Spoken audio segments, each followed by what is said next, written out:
so we see the Skype call in the film, and then in January you actually got to see the footage. Yeah. What was your reaction to seeing your mom talk to you so openly on camera?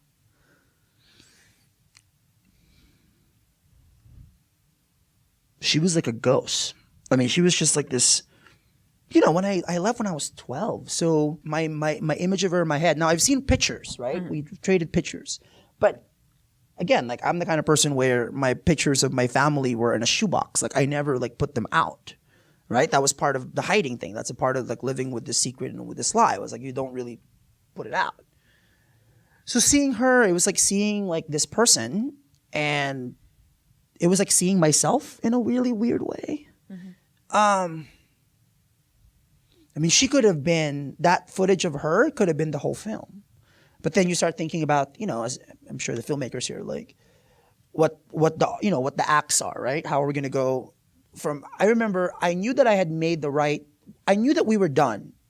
Clearly you're never done with the film, but I felt comfortable enough with the film when I played the final cut to myself with no sound. I just wanted to see like how it carried across visually. And I remember, you know, when the film goes to the Philippines, and then the change in the tone of the film, just watching it visually, and then you see my mom and then you see me, it was like, okay, clearly this man who happens to be me has been longing to see his mother, right? Like that's when I felt like, okay, this is a film, right? Well, it's an element you establish actually pretty subtly with the introduction of your high school with your high school principal. I mean, it is kind of explicitly said that you've had a lot of moms in your life. But I think that quest for searching for her is something that's integrated nicely. But it's also the question of connection, right? I mean, for me, it's like this film kind of works hopefully for people. I mean, at least for me, when I was trying to we were trying to organize it, like. There's a lot of themes that we explore, but I think one of those themes is connecting, right? Connecting back to your mother, connecting with your story. You know, I am, and I was a print journalist for many years, and the cardinal rule was you don't put yourself in the story. Mm-hmm. You stay out of it.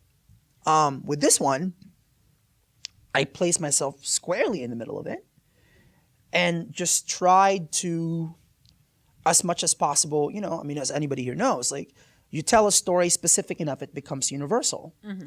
So even that scene about the Facebook thing, which I was like, I battled back and forth on that. I was like, I don't know. But then, of course, we put it in. Thank God my editor. I mean, I am just Sabrina Schmidt-Gordon, who edited the film. Just this woman saved me for myself.